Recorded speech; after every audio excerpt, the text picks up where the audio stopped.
ಇದೆಲ್ಲ ಯೂತ್ ಕಾಂಗ್ರೆಸ್ನವರು ಸ್ವಲ್ಪ ಸುಮ್ಮನೆ ಇರಿ. ಮನೇಲಿ ಹುಲಿ ಬೀದಿಲಿ ಇಲಿ ಅನ್ನೋ ಒಂದು ಗಾದೆ ಮಾತಿದೆ. ಯಾಕೆ ಈ ಮಾತನ್ನ ಹೇಳ್ತಿದ್ದೀನಿ ಅಂದ್ರೆ, ಯೂತ್ ಕಾಂಗ್ರೆಸ್ ಮುಂದಾಳತ್ವದಲ್ಲಿ ಫ್ರೀಡಂ ಪಾರ್ಕ್ನಲ್ಲಿ ಒಂದು ಮಹತ್ವದ ಪ್ರತಿಭಟನೆ ನಡೆಯಿತು.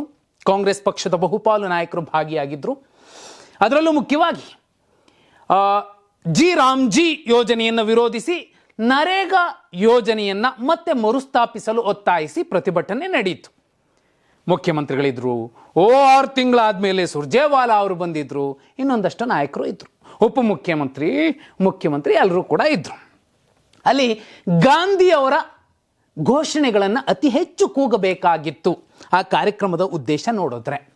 ಆದರೆ ಅಲ್ಲಿ ಇದ್ದಂತಹ ಬಹುಪಾಲು ಸಭ್ಯ ಯೂತ್ ಕಾಂಗ್ರೆಸ್ ಸದಸ್ಯರು, ಕೆಲವು ಪುಡಾರಿಗಳು, ಯೂತ್ ಕಾಂಗ್ರೆಸ್ನ ಪುಡಾರಿಗಳು ಏನು ಮಾಡಿದ್ರು ಅನ್ನೋದಕ್ಕೆ ಸಾಕ್ಷಿಯನ್ನು ನುಡಿತಿರುವಂಥದ್ದು ಮನೆಯಲ್ಲಿ ಹುಲಿ ಹೊರಗಡೆ ಇಲಿ ಅಂತ. ಕಲಬುರಗಿಯಿಂದ, ಬೀದರ್ನಿಂದ, ಚಾಮರಾಜನಗರದ ತನಕ, ಕೋಲಾರದಿಂದ ಕೊಡಗಿನ ತನಕ ಎಲ್ಲ ಕಡೆ ಡಿಕೆ ಅನ್ನೋ ಘೋಷಣೆಯನ್ನ ಕೂಗಿಸಿದ್ರೆ ಅದು ತಾಕತ್ತು, ಅದು ಹುಲಿಯಾತನ. ಅದಕ್ಕೆ ಕೆಲವ್ರಿಗೆ ಮಾತ್ರ ಹೌದೋ ಹುಲಿಯಾ ಅಂತಾರೆ. ಬದಲಾಗಿ ನಮ್ಮದೇ ಒಂದು ಚಿಕ್ಕ ಪ್ರಾಂತ್ಯ, ನಾವೇ 8-16 ಜನ, ಅದೇ ಸರಿಯಾಗಿ ಕನ್ನಡ ಮಾತಾಕ್ ಬರ್ದಿದ್ದಂಥವ್ರು ಯೂತ್ ಕಾಂಗ್ರೆಸ್ ಅಧ್ಯಕ್ಷರಾಗಿದ್ರಲ್ಲ, ಕನ್ನಡ ಯಾಕ್ರಿ ನಮ್ಮ ಮೇಲೆ ಹೇರ್ತೀರಿ ಅಂತ ಹೇಳಿಕೆ ಕೊಟ್ಟಿದ್ರಲ್ಲ, ದೊಡ್ಡ ಮನೆಯವರೊಬ್ಬರಿಗೆ ಹೊಡೆದು ಕೇಸ್ ಮಾಡಿಸ್ಕೊಂಡು ಜೈಲಿಗೆ ಸೇರಿದ್ರಲ್ಲ ಇಂಥವರು, ಮತ್ತೆ ಜೋಸೆಫ್ ಸ್ಟಾಲಿನ್ ಅವರನ್ನು ಮೀರಿಸುವಂತಹ ಮಹಾನ್ ಭಾಷಣಕಾರರು ಈಗೊಬ್ರು ಯೂತ್ ಕಾಂಗ್ರೆಸ್ ಅಧ್ಯಕ್ಷರಿದ್ದಾರೆ, ಇಂಥವರೆಲ್ಲ ಸೇರ್ಕೊಂಡು ಅವರ ಟೀಮ್, ಯಾಕಂದ್ರೆ ವೇದಿಕೆ ಮೇಲಿದ್ದಂತಹ ನಾಯಕರೇ ಹೇಳ್ತಾರೆ, ಯಾಕಂದ್ರೆ ಸಿದ್ದರಾಮಯ್ಯ ಅವರು ಭಾಷಣ ಮಾಡ್ಲಿಕ್ಕೆ ಬರ್ತಾರೆ, ಡಿಕೆ ಅಂತ ಘೋಷಣೆಗೆ ಹೋಗ್ತಾರೆ. ಅರೆ, ಯೂತ್ ಕಾಂಗ್ರೆಸ್ನ ಬಹುಪಾಲು ಜನಕ್ಕೆ ಅರ್ಥ ಆಗ್ಬೇಕಂದ್ರೆ, ಯೂತ್ ಕಾಂಗ್ರೆಸ್ನ ಕಾರ್ಯಕ್ರಮಗಳಲ್ಲಿ ಡಿಕೆ ಅಂತ ಕೂಗ್ಸೋದಲ್ಲ, ರಾಜ್ಯದ ಬಹುಪಾಲು ಕಡೆಗಳಿಂದ ಡಿಕೆ ಅನ್ನೋ ಘೋಷಣೆ ಮಾರ್ದನಿಸ್ಬೇಕು. ಯಾರೋ ಒಬ್ಬ ಗ್ರಾಮೀಣ ವ್ಯಕ್ತಿ, ಹಳ್ಳಿಗ ಹೌದೋ ಹುಲಿಯಾ ಅಂತಾನಲ್ಲ, ಆ ಥರ ಕೂಗಬೇಕು. ಅದು ಬಿಟ್ಟು ಇವರೇ ಒಂದು 8 ಜನ ಕಳಿಸ್ಕೊಡೋದು, ಡಿಕೆ ಅಂತ ಘೋಷಣೆ ಕೂಗಿಸುವಂಥದ್ದು ಸರಿ. ಶಿಸ್ತು ಪಾಲನಾ ಸಮಿತಿಯ ಅಧ್ಯಕ್ಷರು ರಹಮಾನ್ ಖಾನ್ ಅವರಿದ್ದಾರೆ. ಈಗ ಘೋಷಣೆ ಕೂಗ್ದವರೇ ಯೂತ್ ಕಾಂಗ್ರೆಸ್ನವರು ಅಂತ ಗೊತ್ತಾದ ಮೇಲೆ ಅವರಿಗೆ ನೋಟಿಸ್ ಕೊಟ್ಟಿಲ್ಲ. ಯಾಕೆ ಕೊಟ್ಟಿಲ್ಲ? ಕೊಡಲ್ಲ. ಕಾರಣ ಏನು? ಅವರ ಟೀಮ್ ಯಾವುದು ಗೊತ್ತಾ? ಅದೇ ಪುಡಾರಿಗಳ ಗ್ಯಾಂಗ್. ನಾರಾ ಭರತ್ ರೆಡ್ಡಿ ಯಾವುದು ಮಹಿಳಾ ಪೊಲೀಸ್ ಅಧಿಕಾರಿ ಜೊತೆಯಲ್ಲಿ ಬೈದಿದ್ದು, ಅವರು ಕರ್ಫ್ಯೂ ವಿಧಿಸಿದಾಗ ಲಾಠಿ ಚಾರ್ಜ್ಗೆ ವಿರೋಧ ವ್ಯಕ್ತಪಡಿಸಿದ್ದು, ಇಲ್ಲಿ ಯಾರೋ ಪುಣ್ಯಾತ್ಮ KS ಅಧಿಕಾರಿಗೆ ಬಾಯಿಗೆ ಬಂದಂಗೆ ಬೈದಿದ್ದು, ಇವ್ರದೆಲ್ಲ ಯಾವ ಟೀಮು? ಅದೇ ಟೀಮು ಅಲ್ಲಿ ಡಿಕೆ ಅಂತ ಘೋಷಣೆ ಕೂಗಿತ್ತು. ಸಿದ್ದರಾಮಯ್ಯ ಅವರಿಗೆ ಒಂದು ಅರ್ಥ ಆಗಬೇಕಾಗಿರುವಂಥದ್ದು, ಇಲ್ಲಿ ಅವರು ಕಾಂಗ್ರೆಸ್ ಪಕ್ಷಕ್ಕೆ ಸೇರಿದ್ರು, ಯೂತ್ ಕಾಂಗ್ರೆಸ್ ಅನ್ನ ಕಡೆಗಣಿಸಿದ್ರು ಅಂತ ಮೇಲ್ನೋಟಕ್ಕೆ ಅನ್ಸುತ್ತೆ. Simple 2 example. ಅವರದ್ದೇ ಸಮಾಜದ ಕೆಲವರು ಯುವಕರು, ಯುವತಿಯರು ಯೂತ್ ಕಾಂಗ್ರೆಸ್ನಲ್ಲಿದ್ದಾರೆ. ಒಬ್ಬ ಯುವತಿ ಇದೇ ಸಿದ್ದರಾಮಯ್ಯ ಅವರ ಜೊತೆಯಲ್ಲಿ ಒಂದೇ ತಟ್ಟೆಯಲ್ಲಿ ಊಟ ಮಾಡಿದಂತಹ ಅತ್ಯಾಪ್ತ ರಾಜಕಾರಣಿಯ ಮಗಳು. ಸಿದ್ದರಾಮಯ್ಯ ಅವರು ವೇದಿಕೆ ಮೇಲೆ ಇರಬೇಕಾದ್ರೇನೆ DK ಶಿವಕುಮಾರ್ ನನ್ನ ತಂದೆ ಅಂತ ಹೇಳ್ಕೊತಾರೆ. ಅವರದ್ದೇ ಸಿದ್ದರಾಮಯ್ಯ ಅವರ ಸಮಾಜದ ಹೆಣ್ಣುಮಗಳು. ಅಷ್ಟರ ಮಟ್ಟಿಗೆ ಸಿದ್ದರಾಮಯ್ಯ ಅವರು ಯೂತ್ ಕಾಂಗ್ರೆಸ್ ಅನ್ನ ಕಡೆಗಣಿಸಿದ್ದಾರೆ ಅನ್ನೋದು ಒಂದಾದ್ರೆ, ಅವರದ್ದೇ ಸಮಾಜದ ನಾಯಕಿಯರನ್ನು ಬೆಳೆಸ್ತಿಲ್ವಾ ಅನುಮಾನ ಮೂಡುತ್ತೆ. ಇದಕ್ಕಿಂತಲೂ ಇಂಪಾರ್ಟೆಂಟ್ ಅಂದ್ರೆ, ಇಲ್ಲಿ ಯಾರೋ ಕನ್ನಡ ಮಾತಾಡಕ್ಕೆ ಬರ್ದಿರೋರು, ಭಾಷಣ ಮಾಡಕ್ಕೆ ಬರ್ದಿರೋರು, ಇಂತಹ ಯೂತ್ ಕಾಂಗ್ರೆಸ್ನ ಕೆಲವರು ಏನಿದಾರಲ್ಲ, ಅವ್ರು ಅಲ್ಲದೆ ಕೆಲವರು ಉತ್ತಮರು ಇದ್ದಾರೆ. ಈಗ ಎಕ್ಸಾಂಪಲ್, ರಕ್ಷಾರಾಮಯ್ಯ ಅವರನ್ನ ವಿನಾಕಾರಣ ಯೂತ್ ಕಾಂಗ್ರೆಸ್ ಪೋಸ್ಟಿಂದ ಇಳಿಸಿದ್ದು DK ಶಿವಕುಮಾರ್ ಅನ್ನೋದು ಬಹುಪಾಲು ಜನಕ್ಕೆ ಗೊತ್ತಿರೋ ಸತ್ಯ.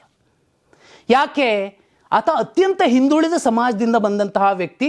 ಆ ವ್ಯಕ್ತಿಯ ಹೆಸರಲ್ಲೂ ಕೂಡ ಲಾಸ್ಟಲ್ಲಿ ರಾಮಯ್ಯ ಇದೆ ಅನ್ನೋ ಕಾರಣಕ್ಕೋಸ್ಕರ ಅವರನ್ನ ಇಳಿಸಿರಬಹುದು.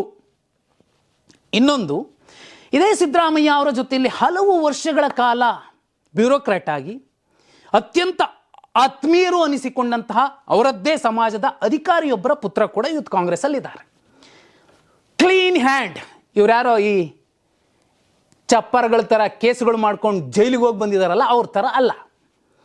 ಆ ವ್ಯಕ್ತಿ ಇತ್ತೀಚೆಗೆ ಅವರು ಕೂಡ ಯೂತ್ ಕಾಂಗ್ರೆಸ್ ಪ್ರೆಸಿಡೆಂಟ್ಗೆ ನಾಮಿನೇಷನ್ ಮಾಡಿದ್ರು.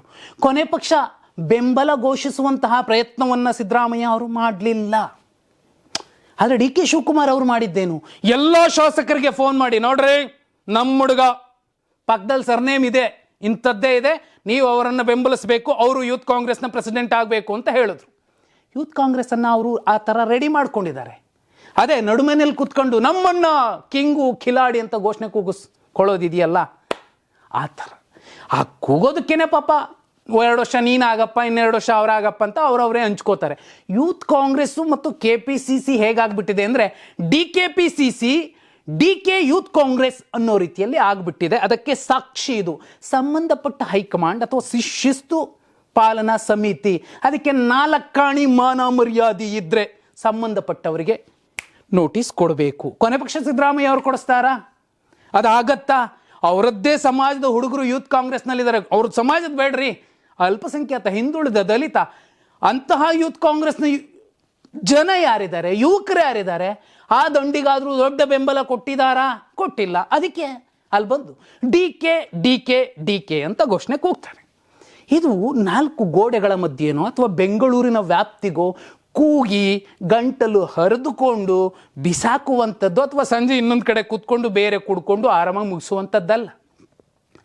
ರಾಜಕಾರಣ, ಮಾಸ್ ಲೀಡರ್ಶಿಪ್ ಅನ್ನುವಂಥದ್ದು ಯಾರೋ 8 ಜನಕ್ಕೆ ಹೇಳ್ಕೊಟ್ಟು ಕೂಗಿಸಿಕೊಳ್ಳುವಂಥದ್ದು ಅಲ್ಲವೇ ಅಲ್ಲ. ಅದನ್ನು ಅರ್ಥ ಮಾಡ್ಕೋಬೇಕು. ಮತ್ತು ಸಿದ್ದರಾಮಯ್ಯ ಅವರು ಕೂಡ ಯೂತ್ ಕಾಂಗ್ರೆಸ್ ಕೂಡ ಮುಖ್ಯ ಅನ್ನೋದನ್ನು ಇನ್ನಾದರೂ ಅರ್ಥ ಮಾಡ್ಕೋಬೇಕಾಗತ್ತೆ. ಕೊನೆ ಪಕ್ಷ ಅವರ ಸಮಾಜದವರನ್ನು ಅಥವಾ ಅಲ್ಪಸಂಖ್ಯಾತ ಹುಡುಗರನ್ನು, ಹಿಂದುಳಿದ ಹುಡುಗರನ್ನು ಅಥವಾ ದಲಿತ ಸಮಾಜದ ಹುಡುಗರನ್ನು ಬೆಂಬಲಿಸಿ ಅವರಿಗೆ ಪಟ್ಟ ಕಟ್ಟುವಂಥದ್ದು ಯೂತ್ ಕಾಂಗ್ರೆಸ್ನಲ್ಲಿ ಮಾಡದೆ ಹೋದರೆ ಇದು ಮುಂದುವರಿಯುತ್ತೆ.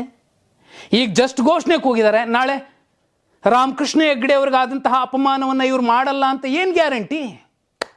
ಕಮೆಂಟ್ ಮಾಡಿ.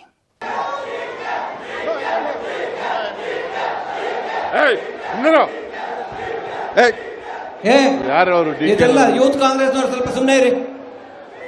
ಮುಖ್ಯಮಂತ್ರಿಗಳು ಮಾತಾಡ್ತಾ ಇದ್ದಾರೆ, ದಯವಿಟ್ಟು ಇಷ್ಟೊತ್ತಾಗಿದ್ದಾರಲ್ಲ ಹಂಗಿರಿ. ನೀವು ಯಾರು ಕೂಗ್ತಾ ಇದ್ದೀರ ನಂಗೆ ಗೊತ್ತು, ಸುಮ್ಮನೆ ಇರಿ. ಎಲ್ಲ ಸ್ವಲ್ಪ ಸೈಲೆಂಟಾಗಿ ಕೇಳಿ. ಈಗ ಸೈಲೆಂಟಾಗಿ ಕೇಳಿ. ಓಕೆ.